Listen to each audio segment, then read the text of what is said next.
like to be fooled?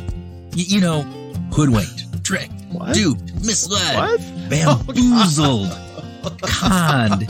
You like that, don't you? Oh, God, no. Of course not. I don't think anybody does. No, agreed, right? There is almost this visceral response to being fooled, at least for myself, that feels like a violation of sorts. Oh, totally. I've been there more than a few times over the years. You too, I'm guessing. Oh, yes. Not proud of it, but yes, I have. And when I think about this tip from one of our guests in this episode, I think to myself, Kurt, there's no way that you would ever fall for this one. But just listen. One of my favorite examples there is products being sold in unlikely venues. So if you think you might be interested in acquiring some nice artworks like fine art for your house or your collection or whatever, you should not buy them on cruise ships or infomercials on TV, right? Right. But we do. Scams keep popping up because they work, at least to some degree. And they work because we humans have a natural tendency to believe what other people tell us. Even you, Tim. Even you. I believe what you tell me. And you should. Because when I'm scamming you, I don't want you to know. All right. Well, in our episode today, Kurt and I got to chat with a couple of our behavioral science heroes. Daniel Simons and Christopher Chabris are the authors of Nobody's Fool, Why We Get Taken and What We Can Do About It. And they are also the creators of an impressive piece of tomfoolery that's known as the monkey business illusion. Now, we're not going to discuss it with them today. We're not going to talk about it anymore. But if this is unfamiliar to you, check out the link in the show notes to the monkey business illusion. That's all I'm going to say. Yeah, definitely. And for this episode, we spoke with them about their new book and some of the psychological gates that get opened when we hear or see certain things that are appealing to us, even though they may not be true. And we talk about some of the ways to avoid being scammed. Yeah. By the way, spoiler alert. It's not about being skeptical of every interaction with every single human being in every encounter. Well, not skeptical of every interaction, but maybe more skeptical than you were. So I'm probably a little bit more skeptical about what I listened and believe that you tell me, Tim, those important things, right? Right. Yeah. Dan Simons is a professor of psychology at the University of Illinois, where he heads the Visual Cognition Laboratory.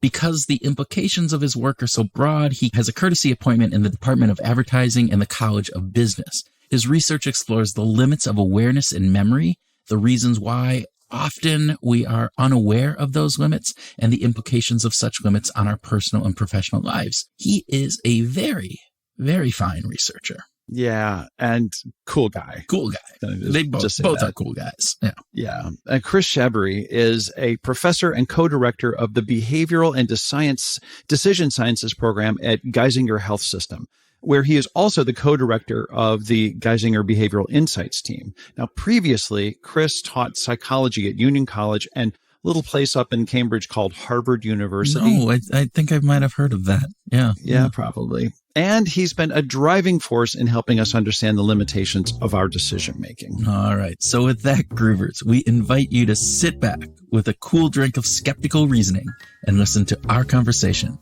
with Dan and Chris.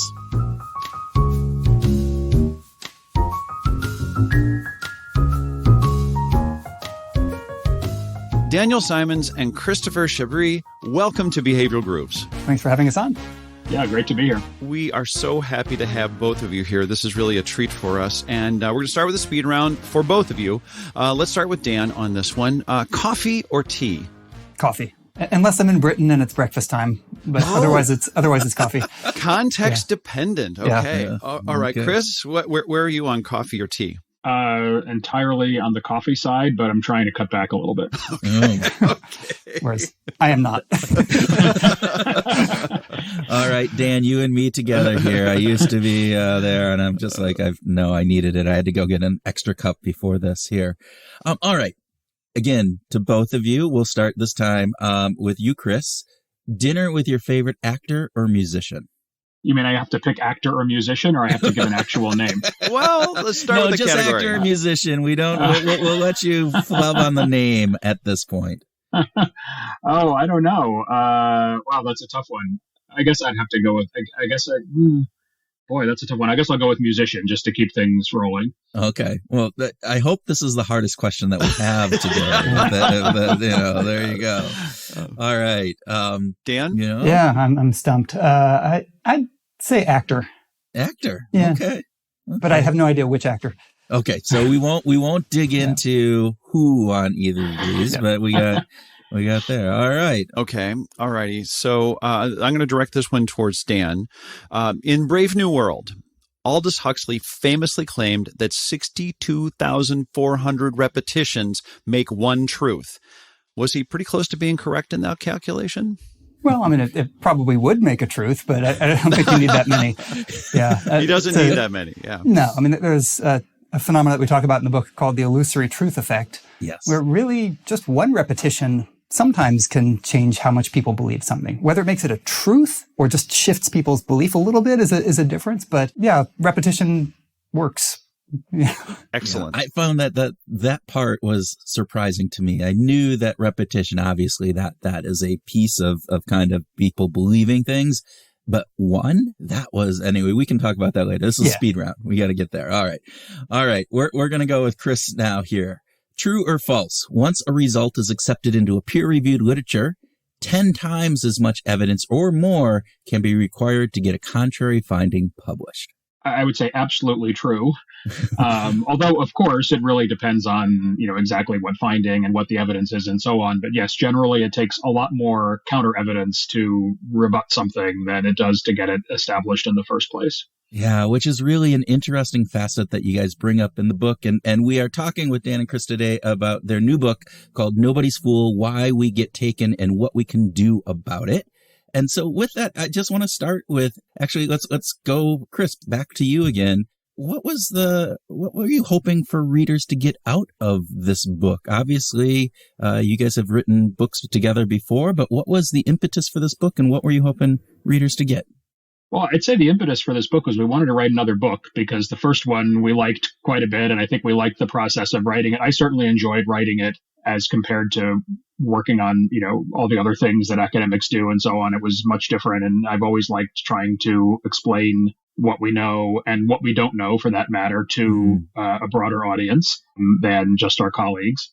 And I think we'd been thinking about doing it again because the first one did pretty well, thinking about doing it again. And it was only really late in the process, which has been 13 years long since the previous book came out. Wow. So just a short little bit of time between those. Okay. Late in the process, like 3 years ago, or 2.5 years ago, when Dan actually suggested that the focusing on deception and fraud and scams would really unify the ideas we'd been working with much better than they had been unified before. We had previous working titles, previous outlines, and so on, but centering it on scams, misinformation, cheating, deception, and so on really, I think, brought it together and also was especially timely for, reasons that might be obvious these days, or we can discuss, in more detail later. As for what we want people to get out of it, I would really like people to understand the nature of deception and cheating and cons, which is something that we talk about so much, and there's so much literature and movies and shows and podcasts devoted to these stories. Understand the nature of it more deeply from the point of view of the people who are the victims, because a lot of this stuff that we see focuses a lot on the dashing con artists. They must be geniuses. Are they psychopaths? The poor victims, they lost everything, they're suffering, but not so much on why they got conned in the first place. And it's not, it's not like every con is unique. There are recurring patterns and ideas and habits, and we could talk about all that. But really, we wanted to give that idea that there's like a cognitive psychology of this thing, and you can understand it, and it might help you. Dan, was there a specific item? Was there a specific event or something that you noticed that was like, wait a minute, this is what we have to talk about. This is what we should go after. Not really. I mean, we'd been compiling themes, and many of the themes that we'd been compiling over the last 13 years ended up in the book in some form, and maybe another equivalent amount didn't. But a lot of those sorts of themes, we had other organizations and other structures for them that kind of worked and kind of didn't. And, we could get some of the things that we wanted in, and the framing just didn't quite work. So really the theme of deception, it worked because it brought together the two different elements of the book that we were trying to get in. One was these sort of tendencies, thought processes, what we call habits, that are really effective and efficient most of the time. And that's really a kind of a central point, is that these are all things that are for the most part, really good, right? We want to be able to do these things. And we're able to most of the time. So it was able to bring together those habits, and then also the kinds of information that we find really appealing, and why, right? What we call hooks. And by bringing those two things together, both of those are, the organization for us was, both of those can be hijacked. Right? Both of those can be used by people who are trying to fool us. And we kind of realized that it all came together that way, that if you look at all these scams and cons that we've been accumulating over the years as good examples of how cognition is working, they all kind of had that element to them. They all relied on the same sorts of principles and the same sorts of ways, with new variants all the time. Yeah. Chris, you mentioned that the book's release and the timing kind of are pretty relevant given some of the things going on. You said maybe we can get into that. Let's get into that. So what are some of those pieces that, as we think about the topic that you guys are talking about, this idea of deception, fraud, various different pieces. And I know there's some, particularly in the science world that we work in, the research world, but I think even in general, there's probably some other aspects that come into play. So help us, expand upon that. I would say there's a number of threads that sort of lead me to think that this is an especially timely topic. One, as you mentioned, science fraud and generally bad research practices in science. I would say 20 years ago, I was not very much aware of them. I knew about some things, but when you would read about a story, like, for example, Jan Hendrik Schoen, who's someone we talk about in the book, who basically published many fraudulent papers in Science and Nature, the sort of two top journals we have in all of science, those seem like the dramatic exceptions to the rule. Like, this is the craziest thing ever. Like, nobody else is doing that. But as time went on, more scientific fraud has been revealed, and the scale of it has been revealed to be larger than many people thought. I don't think it means you shouldn't trust science or anything like that, but just we need to be aware of the fact that in science there is fraud, just like there is in pretty much every other domain of life. So that became more apparent. I think also there's been a sense that even in business, for example, that practices that formerly might have been considered deceptive or over the edge or whatever have become sort of part of routine business. There have been books about, hedge funds that sort of try to establish clever systems for garnering and disseminating and using insider information while basically shielding everybody from legal liability somehow. And, that didn't used to be sort of the standard MO. That was considered a big exception. And there's even the growth of businesses whose sort of business model is providing tools for cheating. Yeah. New AI technologies like large language models and really good chatbots have tremendous potential there, which is obvious. I'm not saying those were created for that purpose, but they certainly make it easier. So technology making cheating easier, noticing that it's happening more, it may be becoming more accepted in certain domains.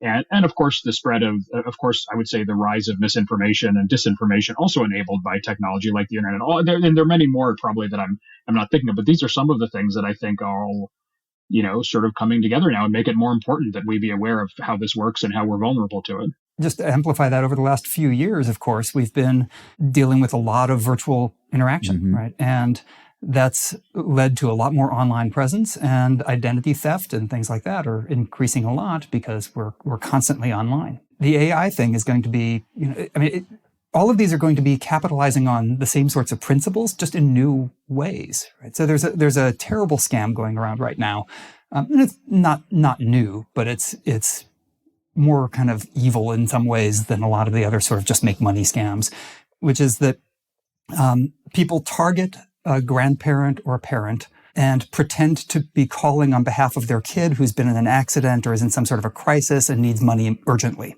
And it preys on fears, it preys on that sort of immediacy, and they do enough digging to find out about the person, right? So that they can kind of sound like they know.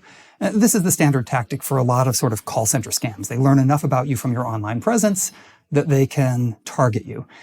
But think about what AI is going to do to that. we're not that far off from having pretty good voice synthesis if you've got recordings of yourself online.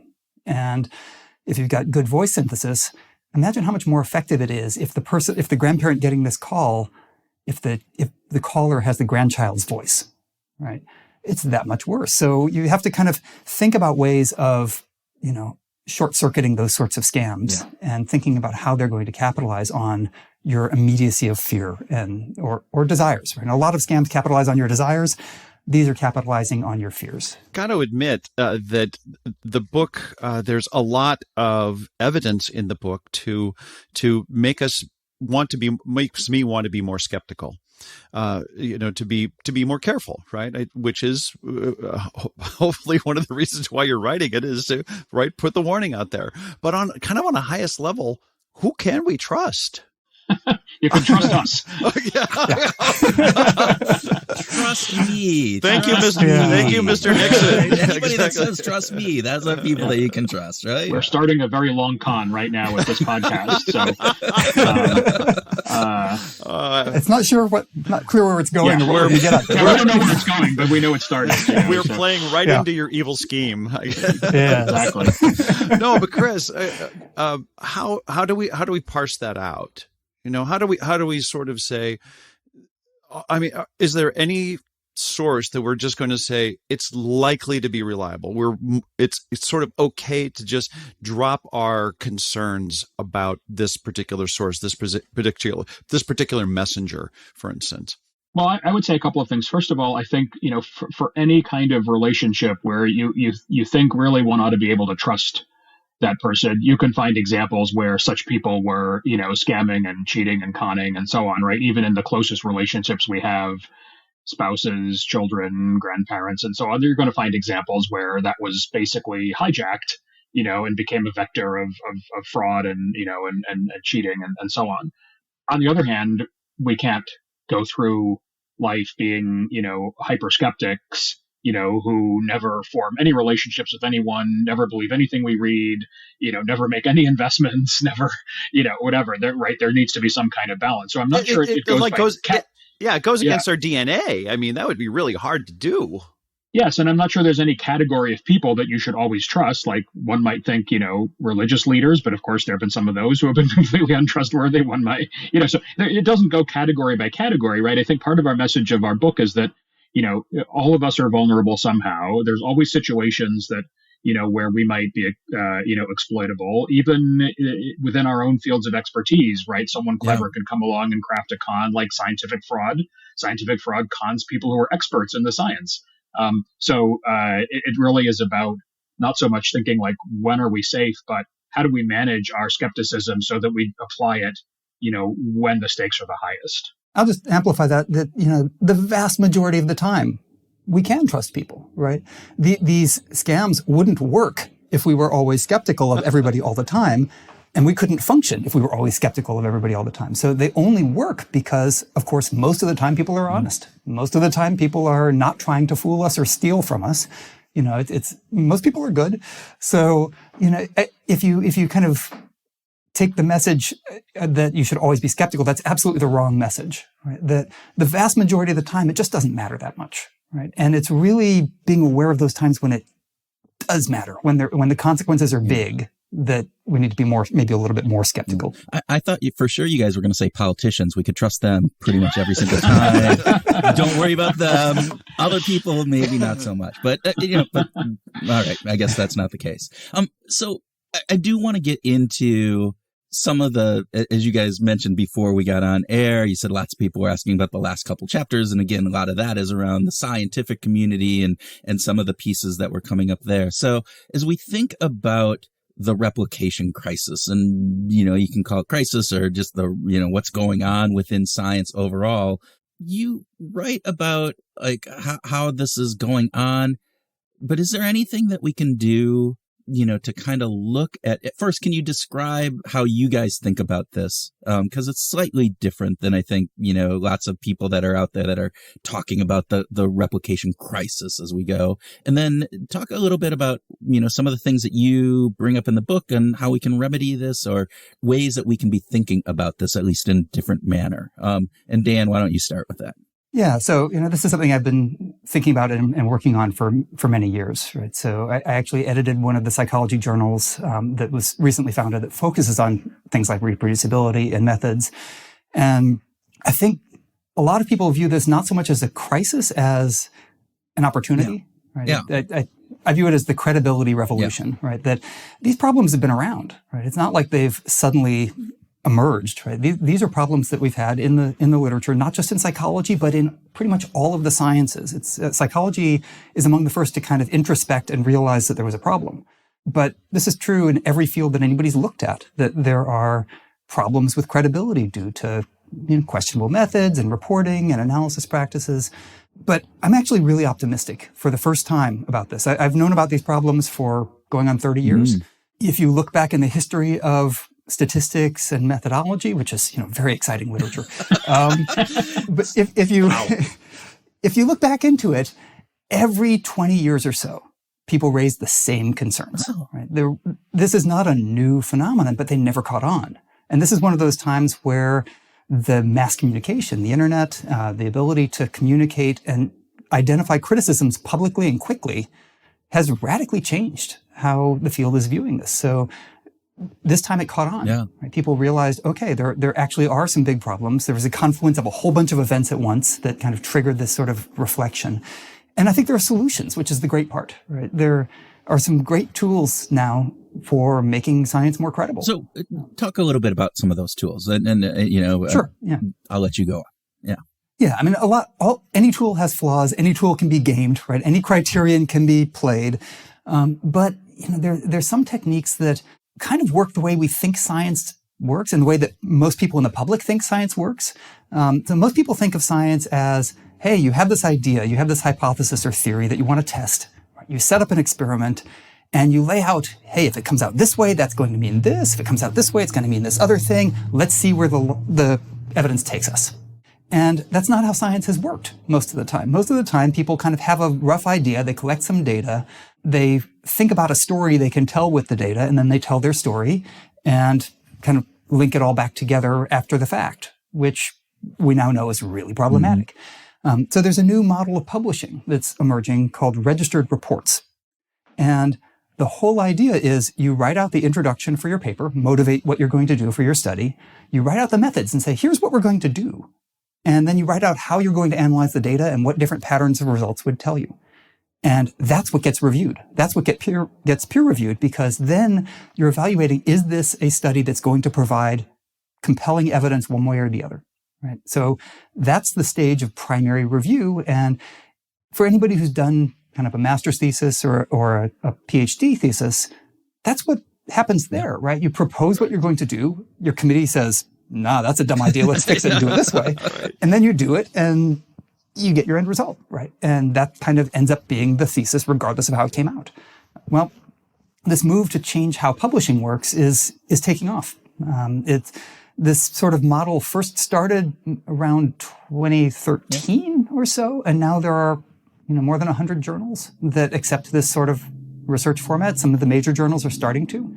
That eliminates so many of the problems because it's no longer an evaluation based on how well it fits what you want to have happen. It's an evaluation based on whether it's a good study. Well, and it's for the researchers, it's no longer, I have to tell a good story to get published, right? It's exactly that is the piece again, where there was that publication bias on, hey, it's novel, it's unique, it's different, and it's, it's going to be something that gets talked about. And that takes that away. And you're going to probably, I'm assuming, and you might have seen this, but, a lot more, oh yeah, this hypothesis didn't turn out like we thought. We're going to get a lot more of the negative, results published. One of the things you said in your book, and I think this is looking backwards, maybe not so much looking forward, but, and I love this quote just because, and I don't know which of you wrote it or if you even remember, but, you state, this: in psychology and other social sciences, many studies lack a suitable, powerful telescope to provide reliable answers to their empirical questions. And In looking back, I mean, do you feel like many of these issues that kind of come up are because sample size and just the power of these studies is just too small? And you look back at studies from the 80s and you're going, they did this with 18 people. It's like one class and they're all college age students and all of those pieces. I don't know, and maybe it was just me, but I really love that sentence and just wanted to get your guys' thoughts. Yeah, I would just say it depends on the kind of claim, right? So, I think we should be really wary of claims that are likely to vary across people and across contexts if you have a tiny little sample of people from one really restricted group. I mean, that's not going to lead to a general conclusion that's robust and that's meaningful. There are disciplines where a small number of participants is just fine. So if you're studying visual perception and you're interested in how our perceptibility of an object changes as you increase its contrast to the background, and you systematically vary the contrast to the background, and you have each person do tens of thousands of trials of this, right? Those results are going to be robust with 2 or 3 people, right? Because most people have the same kind of contrast mechanisms in their early visual processing, right? It's not varying hugely across context or people. You can measure it really systematically to the point that the error bars are smaller than the dots plotting the average value. I've literally seen that at a conference presentation. The error bars were smaller than the dots because there's just so much data. But it's a different kind of question, right? If you're interested in individual differences or group differences, you need big samples, right? If you're interested in the function for an individual person and showing that, hey, that everybody has pretty much the same function, whether or not it shifts up and down, then no, you probably don't. But those are very limited fields, right? I'm curious, and Chris, I want to put this over in your neck of the woods here. We talked to many behavioral scientists on this podcast. We've had guests who have had papers retracted, as a matter of fact, and so this. Forgive me if this sounds a little bit self-serving, but there's a part of me sort of wondering, like, are there questions that we could ask up front, or is there a way that we approach those kinds of discussions that might that's better for the listeners in 170 countries?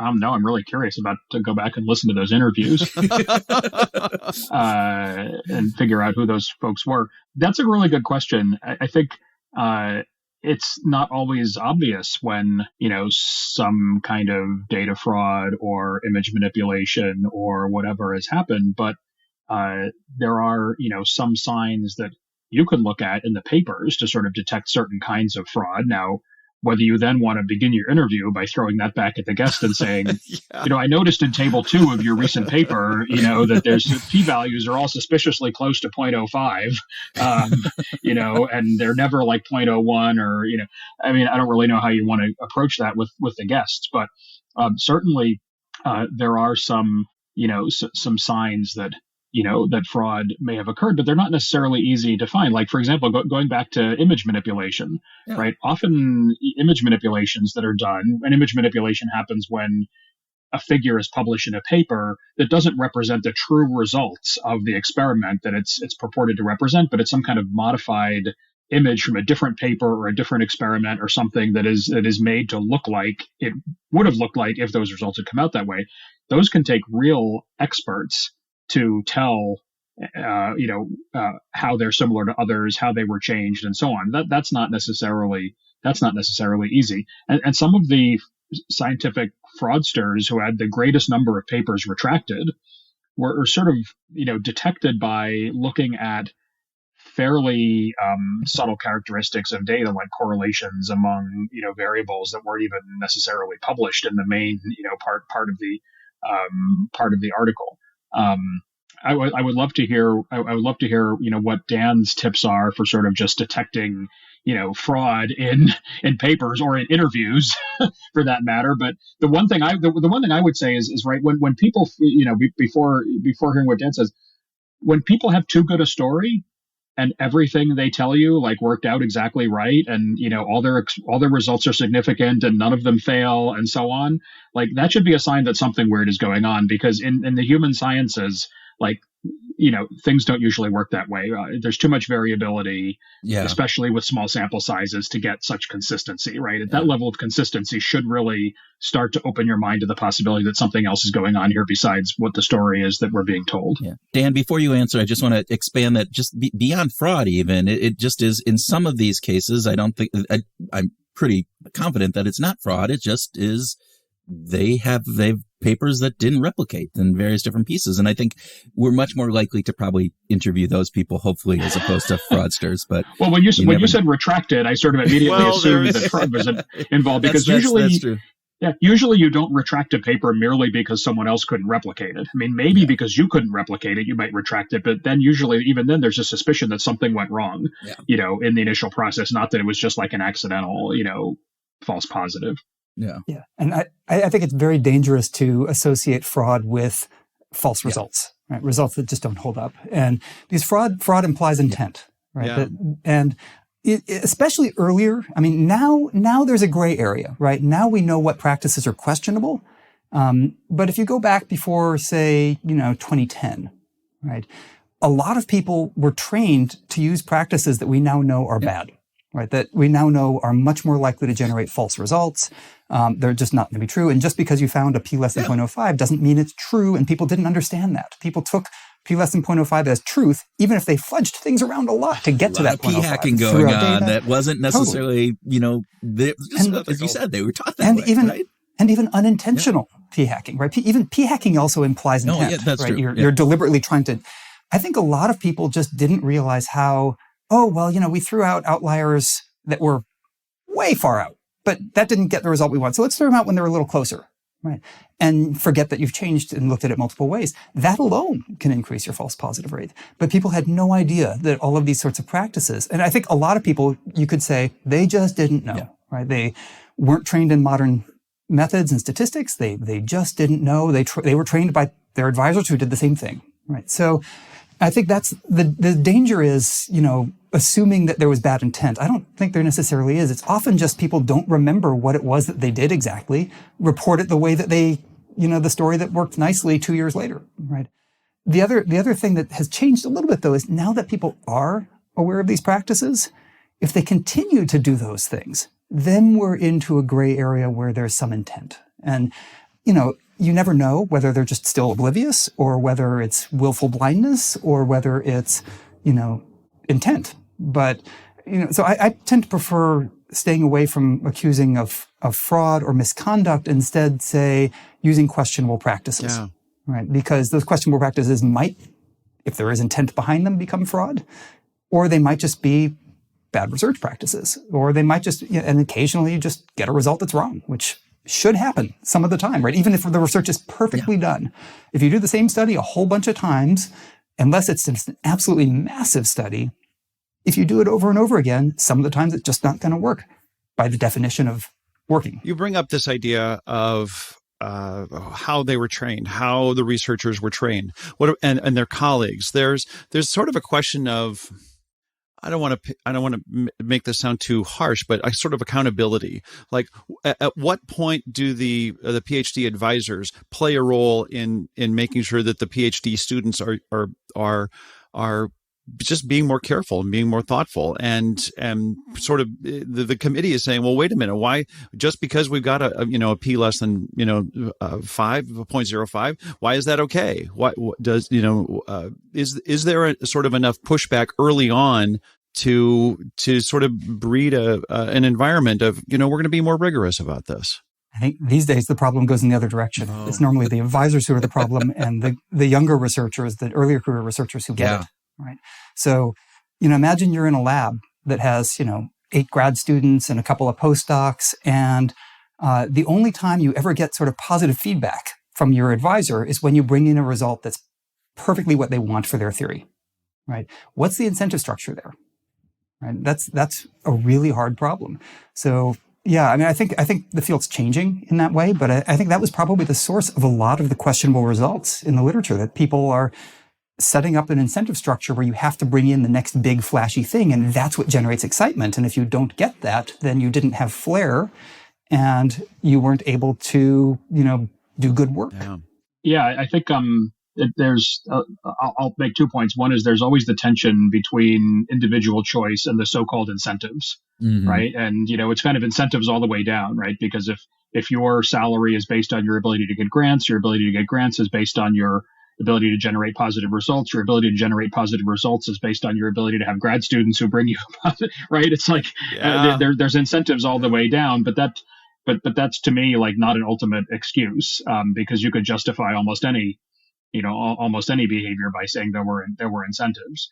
And I don't have a grand society level solution to this problem, except maybe to, somehow do something to divorce researchers and scientists' job security from their ability to get, publications in Nature and Science and $1 million grants. Yeah. There are some, and if I think we don't want to leave anyone with the impression that, psychological science or psychological science in the U.S. is the locus of this problem. It's actually, as Dan said, the bright spot.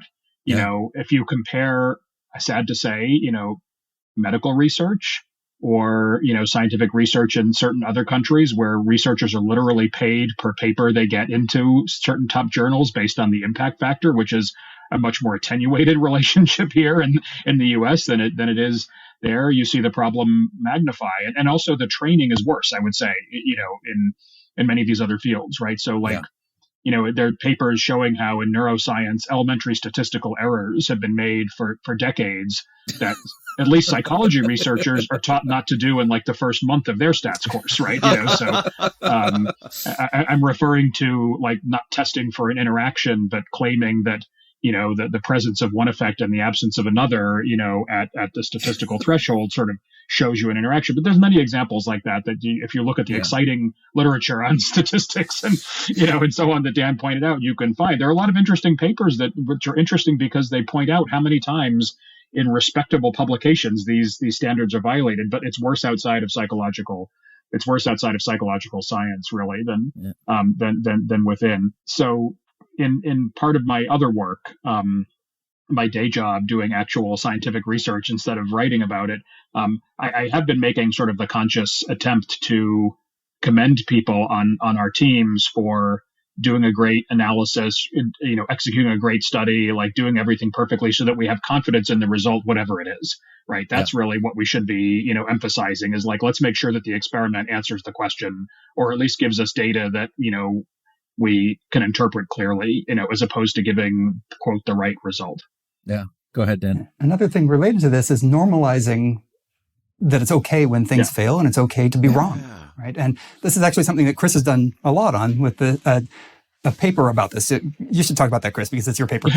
I'll very briefly. There's a paper that I was sort of involved in conceptualizing and contributing to that described something called the loss of confidence project. So we noticed that there's a famous study that got a lot of publicity about something called power posing, which you and our readers may have heard of. And after that study became controversial, one of the authors of it published a statement basically not retracting the paper, but basically stating that she didn't believe the results anymore and essentially had lost confidence in these findings, which appeared under her own name. And we thought maybe there are more researchers who, have publications on their CV and out there in the world, but that they have sort of just discovered over time or were not done correctly or should not be believed anymore. So we got about 13 other researchers to ultimately contribute their own sort of loss of confidence statements. And we did a survey showing that this is relatively common, actually.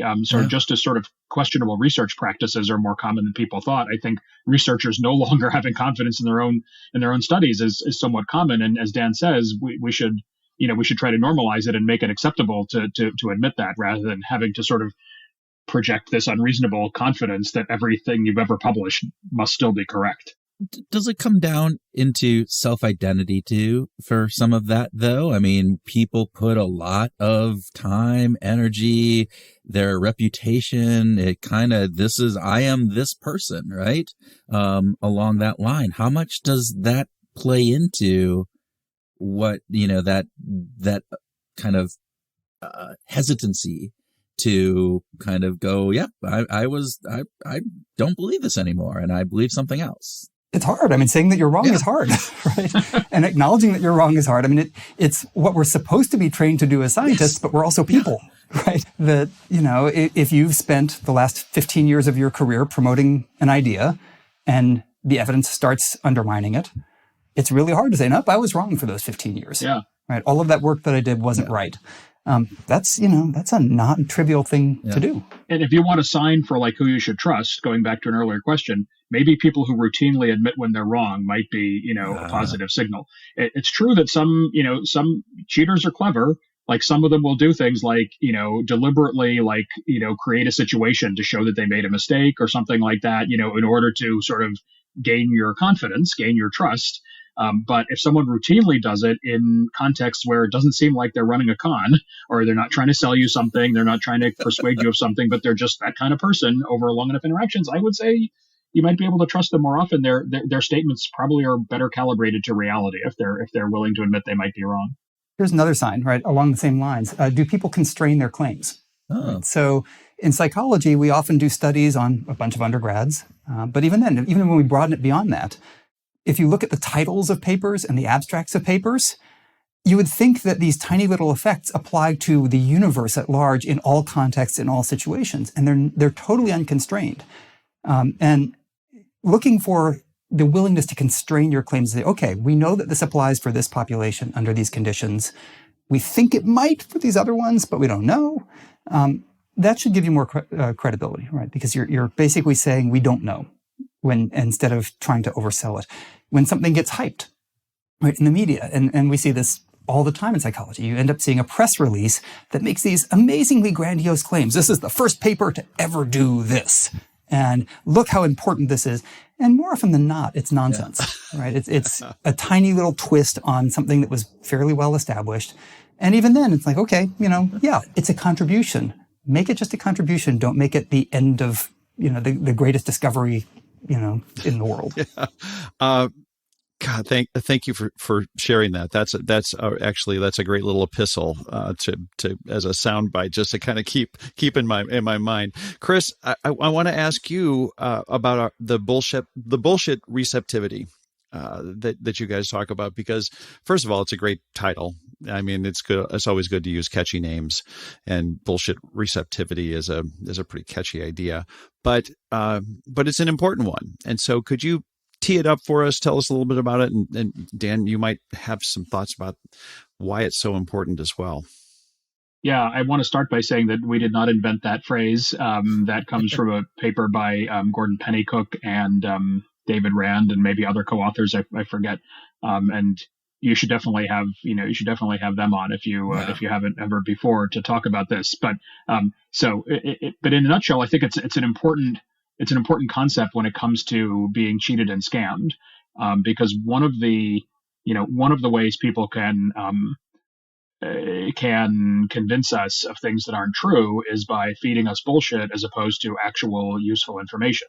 So, bullshit is sort of information which is, doesn't really have a discernible truth value or falsity value, but it seems like it could be useful information. It seems like it might mean something. So in the bullshit receptivity scale research, they used statements by, I believe, Deepak Chopra, who is prone to making statements that sort of sound weighty and important, but upon closer examination don't appear to actually mean anything.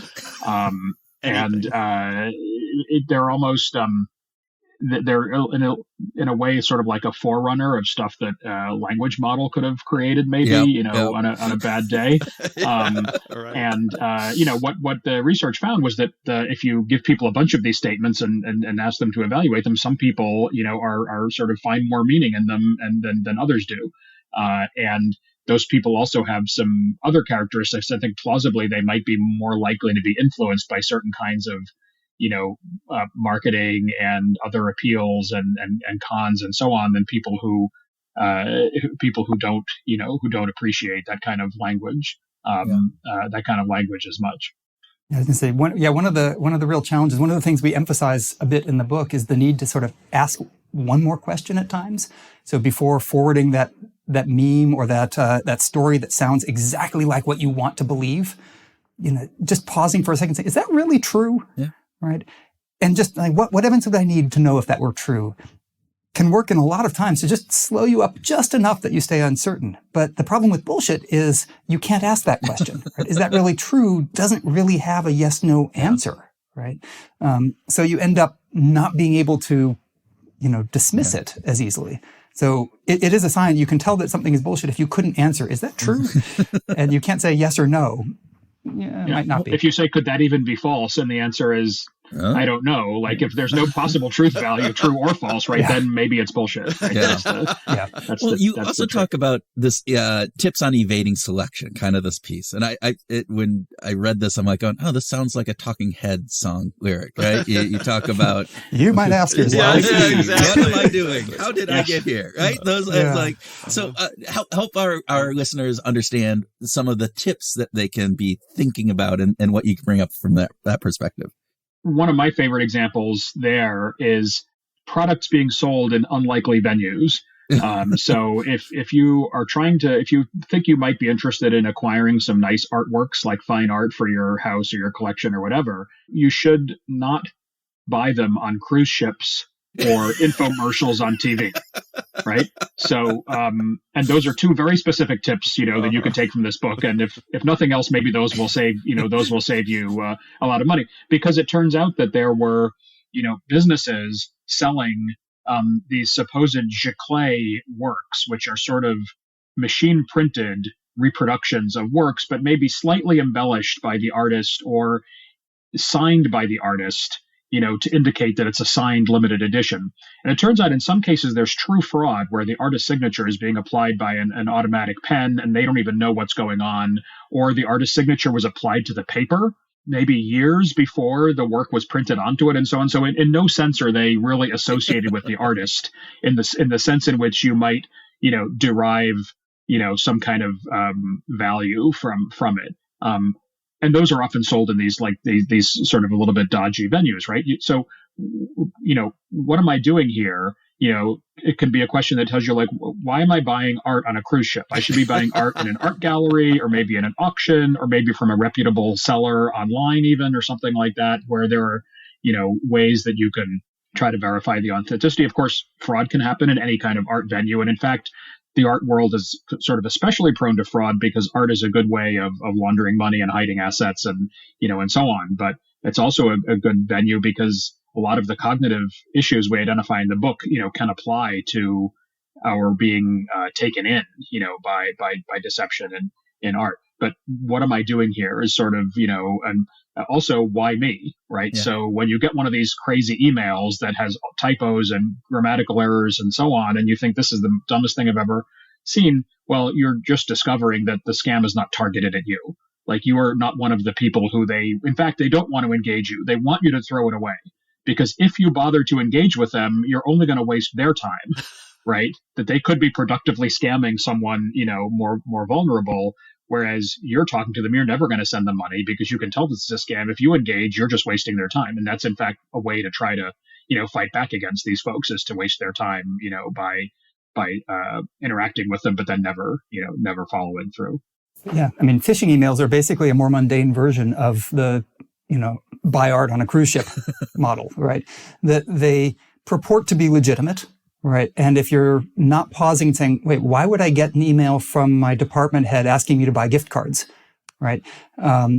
You wouldn't, but if you don't stop to think about it and you trust that person and they give you some information that sounds right, because of course they find information about you before targeting, then that's going to be very effective, right? But these selection mechanisms, the scammers get better at this, right? So in the call center scams, where people would call up and threaten people to be deported, or say they owe back taxes and tell them to go buy gift cards and tell them the code numbers. If anybody ever asks you to buy a gift card at a Walgreens or something and read off a card number, it is a scam, right? That's never going to be a legitimate way of conveying money.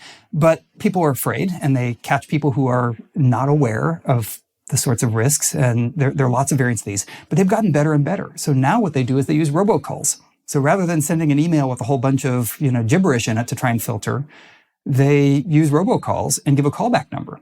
Anybody who calls back has self-selected into the scam, right? You automatically, I mean, if you get a call for, extending your warranty on your car, you hang up, right? But anybody who calls back that number, they're a target. Wow. Thank you for sharing that. Everyone remember that no U.S. governmental agency collects money by prepaid gift cards that you read the numbers off on a phone call. That is not a thing. So there's another easy way to save your money. I need to go check something really quick while you guys. I need to get that gift card back. So yeah. Too late. Damn it. Too late. They moved the money. It's gone. You got like 15 minutes once you read that card They move number the off. money around really fast in those scams, right? Because they know that it could be taken back. So they do a lot of money laundering steps to get that money out of there as fast as they can. It's a lot of work. It just feels like it's a lot of work to be a scammer. It's a lot of work. But in a lot of these call center ones, these are large organizations. Like these are not a couple of random guys doing this. Like the guys you actually talk to are employees with managers who've got bosses who report to the owner. It's true. Like these are industries. Like this is an industry. It's large scale organized scamming. Yeah. Wow. Okay. So to bifurcate a bit away from scamming, I'd like to just talk, if we could, a little bit about what your life would be like on a desert island for a year. Let's say you go to individual desert islands. All right, you're not on the same desert island. I know you guys get along famously, but you're on separate desert islands, and with you get to take two musical artists' catalogs. All the music that musical artist has ever created. So it's not just one song or one record or anything like that, but you get to take two with you. And Dan, you're looking pretty confident, so I'm going to ask you first, because Chris still has that look of, I don't know if I want to answer this one. What two artists would you take with you, Dan? Well, I'd want to pick somebody who has a huge catalog that I mostly like, right? So, good start. Yep. Ani DeFranco would be one. Yeah. Fantastic. It's varied enough, and the albums are coherent. The second one's hard. I mean, I'm not sure, because I kind of listen to a wide range of sort of eclectic stuff, and none of the artists that I listen to have huge catalogs, and it depends on what I was doing, right? If I had all my computers with me and I could do anything other than listen to music, but I could work on things, then I could bring some of the music I listen to in the background when I'm working on things. What would that be? What would that be? Yeah. I sometimes listen to kind of odd electronica, like Wax Taylor sort of remixed stuff. Yeah. Bjork in the background, the non-vocal stuff for the most part, where I can't quite understand what the lyrics are, but it's just sort of a rhythm and background. EDM kind of a vibe. Yeah, but I wouldn't want to listen to that if I weren't doing something. I mean, that's the problem. It's like I have some music that works. Like in college, the music that I could write most efficiently to, embarrassingly enough, was Supertramp. I could crank out like 2,000 words an hour on Supertramp. Breakfast in America is a totally productive. Yeah, absolutely. But that doesn't work for me anymore. I'm not sure why. So I would not want to take Supertramp as my one. Your working music background. Okay. Yeah. All right. So I'm not sure I have a clear second. All right. Fair enough. How about you? We've given you a little bit more time to think, but contrary to appearances, I actually have the answer for this question. Snap! But first of all, if you're on the island and the volleyball's not talking back to you, it's not a scam. Volleyballs don't talk, So the first one is a pretty probably boring and pedestrian one, which would be U2. However, for those who are not aware, there's actually some acute psychological insight in U2 lyrics. For example, there's a line where Bono sings, "Some people have way too much confidence, baby," which is certainly something that I think, I agree with, and is something to watch out for when being scammed. And the other one is Bob Mould, who was the main singer for Husker Du, and then for Sugar, and then had a solo career in between those, and ever since, and various other sort of random bands that he performs. I've seen him play live many times, and at the whole island, like the sound is much better. I won't lose my hearing or something like that from having that loud, that loud stuff. So, oh man, well, Minneapolis, Husker Du, I got Bob Mould, and exactly. they are my hometown here. So, and Chris, can you? Okay, so Dan, you can listen to music with less lyrics, it sounds like, while you're working. Yeah. To some degree. Chris, how about you? Can you actually listen to music while you're working? I'm sure I can, but for some reason I never do it. I actually fairly rarely just listen to music. The time I usually do it is when driving. Okay. And honestly, like I don't know why this is. I used to listen to more music. I used to go to more live shows, back in grad school and postdoc and afterwards and so on.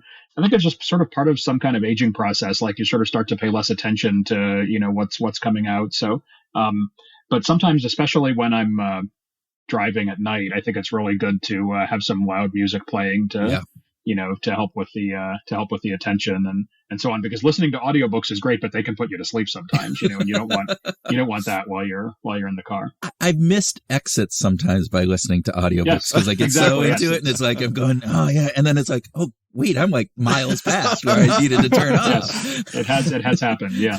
So it's less distracting somehow. Yes. Oh, that's good. Yeah. Dan and Chris, it is an absolute joy to have both of you on Behavioral Grooves. Thank you for being guests today. Oh, thanks for having me. It was great chatting. Yeah, that was a fun conversation. Thanks.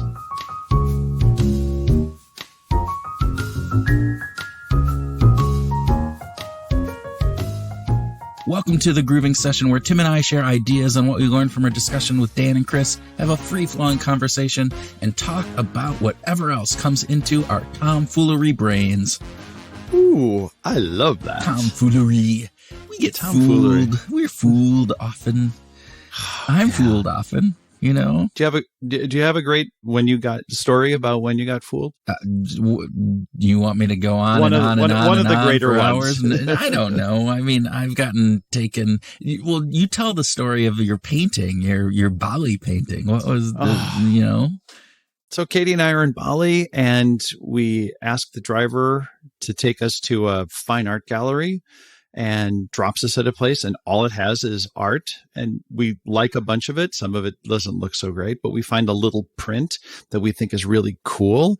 And the owner of the place says it's $135, and we're told everything is negotiable in Bali. So I offer something less, and then he says, no, that's impossible. And then I offer something less, and he says, no, that's impossible. And we go back and forth for about 45 minutes. It's quite long. And we end up at $35. And finally, Katie kind of says, can we just buy the damn thing? I'm like, yes. Okay. So we buy it, and we go on and we do the rest of those things that afternoon. So $135 to start, you negotiate 45 minutes, get it down to 35. Pretty good deal. You are a negotiation wizard. Later that afternoon, we end up at the grocery store picking up a few supplies, and there's a little art area, and they have boxes of prints, and oh my gosh, we stumble upon the very same print.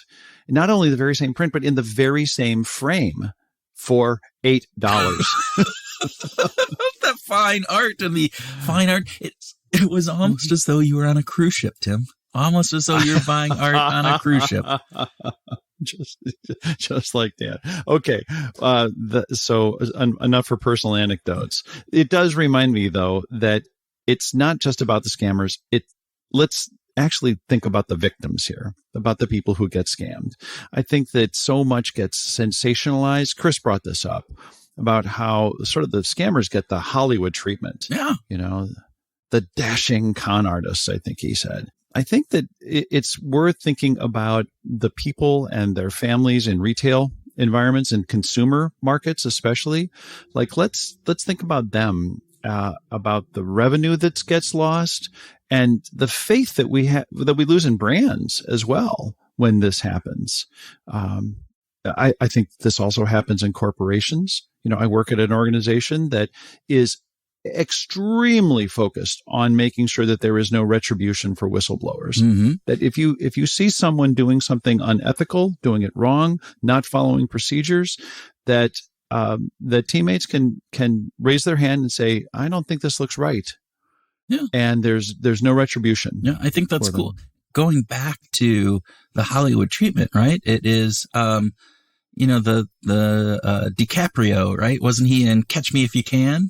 Right? They're talking about the the con artist who, did all these things, and they idolized him, not the victims of all of the cons, right? Exactly. And that, I think, is important. And again, to your point, I think the interesting piece of this is that you talk about, like, in corporations and the no retaliation, but if you don't do that, right, then you start to lose trust in the institution. If there are people who are scamming others or taking advantage of.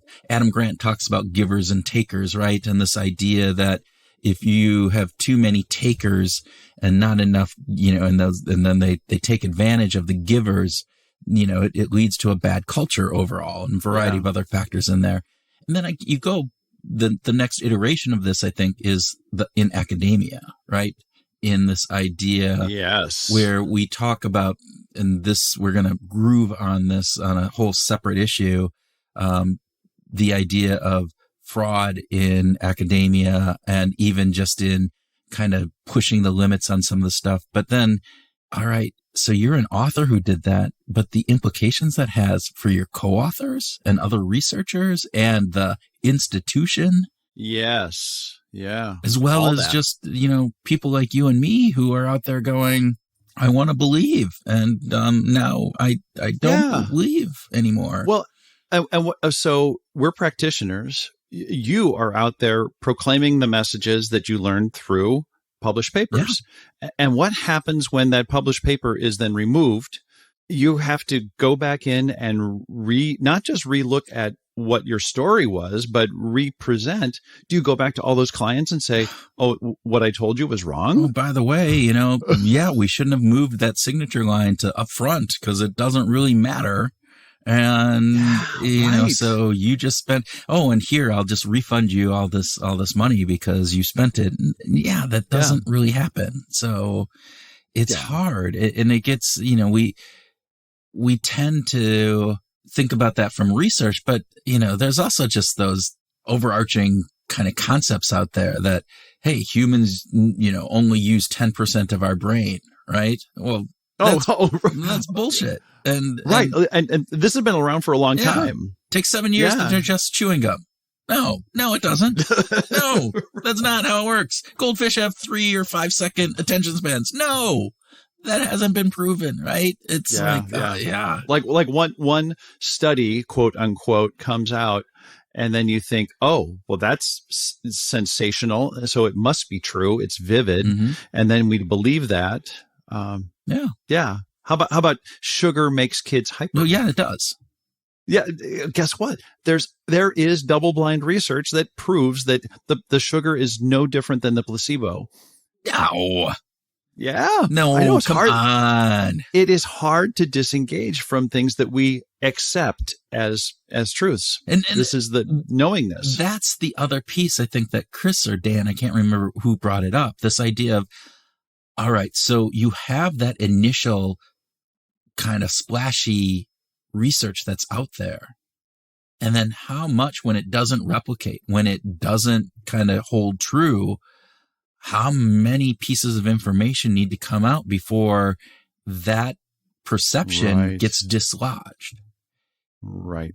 And again, I go back, you look at the fraudulent studies on autism being caused by vaccines. That was a fraudulent study to begin with. It was proven within like a year that was a fraudulent study, that was made up. And yet that fostered this entire belief system that now has its own little world that circulates bad research, trying to be motivated reasoning to prove their point because they now believe that. And I think that is just really hard. Large scale ripple effects from bad information and bad research, bad studies, bad scams. All these things have long arms. I think that's an important thing to call out here. How about you, Kurt? What's on your mind for grooving on? Well, one of the pieces that I was really kind of fascinated in, or maybe it was what I was thinking about, and I don't know if this is true or not, but it felt, or it feels like fraud is growing, that there is more fraud, at least in the academic world that you and I kind of we like to operate in. Yeah. But I'm wondering if it really is actually happening, or if we're just paying more attention to it, or it being uncovered more. Was there always this fraud and we just ignored it? But this idea that fraud across the board, not just in academia, but across the board, is growing. And, what did you find out? Because I know you looked up some of this stuff. Well, I did. And it is kind of interesting that in academia, we don't have a lot of record of fraud in the past. There just hasn't been that much. And so a little bit looks like a lot. Mm-hmm. And at the same time, some of the critics are saying, well, it looks like a lot. Okay, so there's two sides of the coin. The one side is it looks like a lot, but really there are thousands of studies published every year. And we've found 4 this year that have been published over the last 10 years that are fraudulent. So let's not blow it out of proportion. The base rate is still that things are solid. The other side of the coin is we don't fully understand all of the fraudulent studies. This could be the tip of the iceberg, and there could be many, many more that have not been uncovered. So I think the jury's kind of out on that. Mm-hmm. I guess that's the short story. What about corporations? Well, about half of all online bank accounts that are opened are fraudulent. Half. Yeah. So that feels like it makes the insider trading and insider information from 20 years ago seem kind of weak. But I feel like I'm going, my gosh, the research seems like it's a gold standard double, up Right. there, right? I think that's amazing when you think about the fraud and the other part. So there is this also piece that, hey, we have deep fakes. We have the ability today with technology to scam people a lot easier, and with more hey, you hear this voice, it's the real voice of this person, or see this video of this person, or this picture of this person. And all of a sudden you're going, well, hey, if I see it, I believe it, right? Or if I hear it. I believe it. And I think the bigger piece of this is one of the pieces I can't remember where I heard this, so I apologize. But there was the component of saying, all right, so you go back to Trump in the 2016 election, and he had the whole video or the audio recording with a little bit of video from the Inside, Tonight or whatever that show was that he was talking. Hollywood Insider, right? Yeah. Mm-hmm. The idea that he was talking about, I can, any woman I want, and grabbing pussy and all that kind of fun stuff that he talked about, fun being in air quotes there, folks. I'm not saying it was fun, but the bigger piece of that is, all right, we never doubted that he said that, right? And he didn't even deny it necessarily when it came out. If that would come out today, the first response from somebody who said that would be, well, that's a deep fake. Yeah, I didn't say that. That was totally manufactured. Right? And that would be a perfectly valid kind of response for a lot of people, because that is what's happening. So I'm less worried about like the deep fakes that are like saying something and creating something that is going to say, oh, this person did this bad thing. But it's almost as bad of saying, I'm a bad person, I did this, and now I don't have any repercussions from it because I can always claim that it wasn't me. Yeah. There's no culpability because the deep fakes are so good. You can just say, well, that wasn't me, that was AI. Yeah. One of the things that really struck me about our conversation was when we were talking about who do we trust? I trust you too. I do, even though at the beginning I said I didn't. I do. You're the guy I trust. Well, that's your first mistake. Like, I thought Chris summed this up really, really nicely when he was talking about maybe the people that we trust the most are the ones who are authentic enough and open enough to admit their mistakes, to admit that they've changed their mind. which goes all the way back to Josh Turnbull. Yeah. Many, many episodes ago about that story that his grandfather told about, I start the conversation with one perspective and then I get new information and then I end the conversation with another perspective. And I can do that. I can change my mind. Changing my mind can be a good thing. It doesn't have to be looked down upon. Yeah, it's not a flip-flop and all these different pieces, right? If I get new information, I should build that information into my assessment.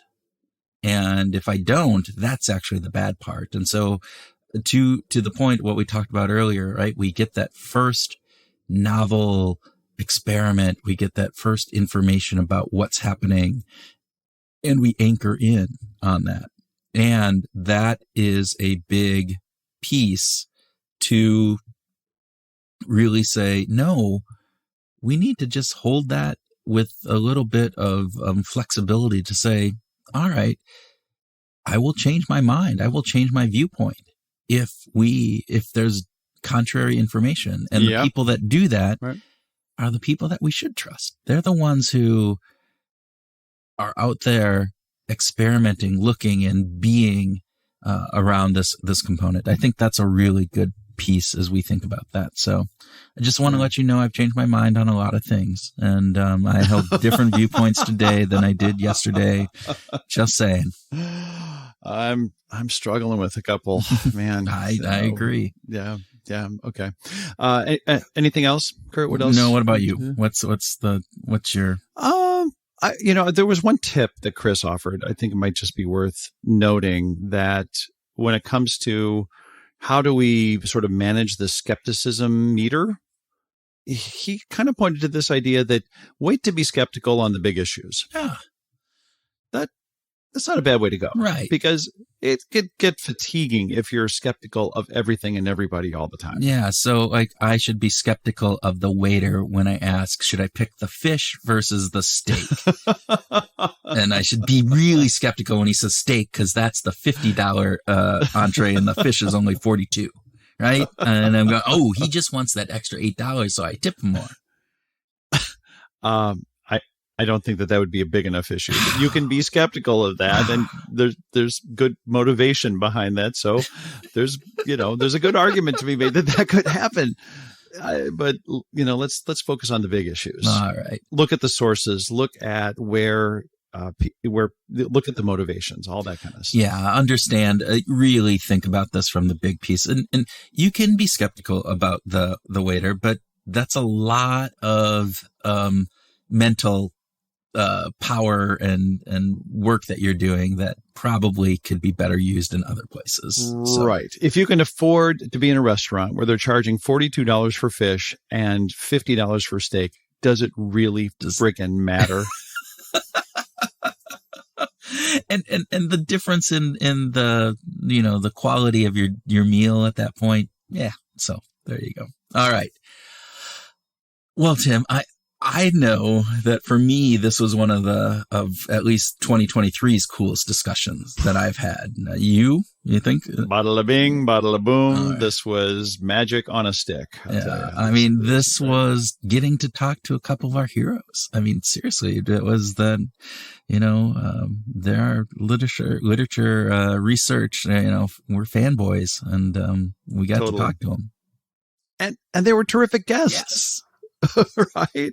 I think most importantly, I can imagine that lots of groovers will take away some really important points from our discussion. And for me, the big takeaway is that should we regulate the level of skepticism depending on the size of the issue? Yes, we should. I think we should regulate. Don't use skepticism. Don't dole it out evenly. That's kind of my big thing. How about for you? I think the piece for me is there's a couple pieces, but I think one is just honest people are the ones, like, who do we trust? We trust the people who aren't always sure, that are questioning, that are skeptical of their own belief systems sometimes. And those people who come across as always being right, never changing their mind, right? Maybe the honest people are the ones who admit that they were wrong. Yeah. So, Growers, we hope that this week you can incorporate some of these tips into your decision making. And we hope that it will help you go out and find your groove. Or keep your groove. You know, there's lots of people who are already in their groove and they just might want to stay there, Tim. Yeah, but what about those who haven't found their groove yet? I mean, shouldn't we focus on them just a bit more? Should we think about getting people into their groove?